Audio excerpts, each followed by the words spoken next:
That with Christianity comes peace. Yeah? So, ladies and gentlemen, What about the Crusades? the question was, What about the Crusades? and if you interrupt the answer, you'll find that you don't get to ask another question. The question was, Alright. am I saying that with Christianity comes peace? No, Okay. I'm not. Okay. I'm saying with Christ comes peace. But then the question was, Okay. what about the Crusades? Yeah. So let me answer that directly. Answer it. The Crusades were launched after 7 centuries of constant Islamic aggression.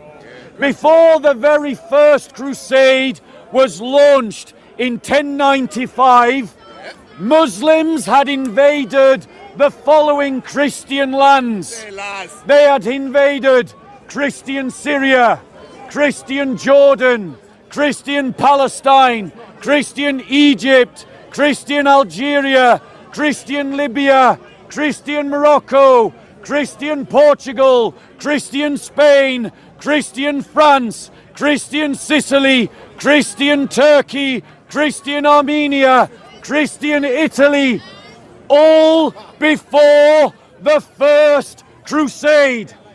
The Crusades are a legitimate response to Islamic aggression and Islamic violence.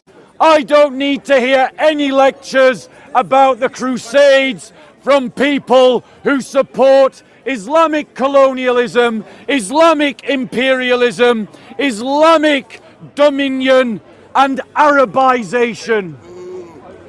Any other questions about any aspect of Christian history, Christian belief, Christian values, traditions? This is your opportunity. Any questions? Gone. So you spoke about the Crusades. Yep. Is it the same situation with the slave trade? Because they use Christianity to convert Africans and then bring them along in ships to the Americas.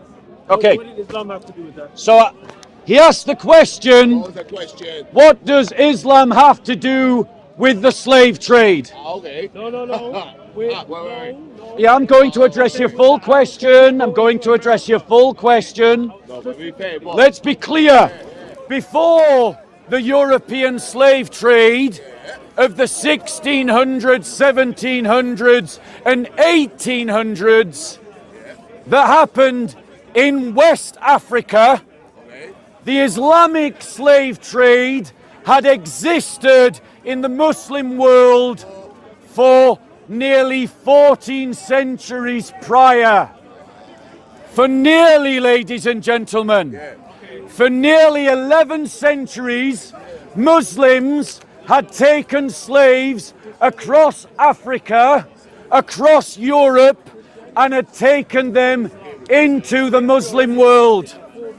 And all through the time that Europeans practiced slavery, for the full 300 years of the European slave trade, Muslims continued to practice their own slave trade.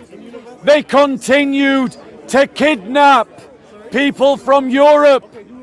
They continued to kidnap people from Indonesia, people from India, people from Afghanistan, people from Africa, and take them into the Islamic slave markets to trade them as slaves.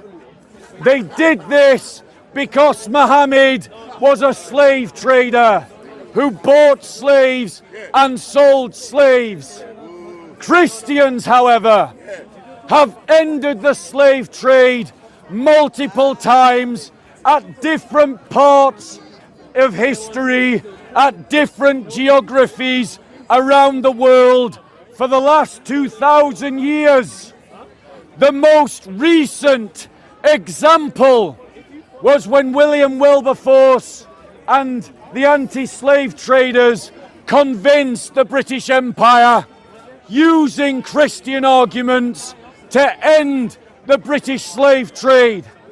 The British Royal Navy then sacrificed blood and resources to end the slave trade around the world including inside the Islamic world.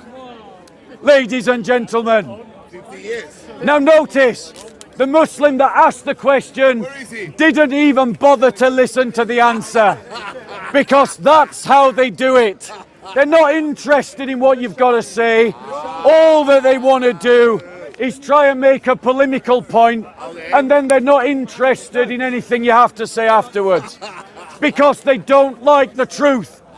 Why did Christians try to abolish the slave trade? Why? Because our example is Jesus Christ, and Jesus Christ, in a time when slavery was normal, never had a slave, never bought a slave, and never sold a slave.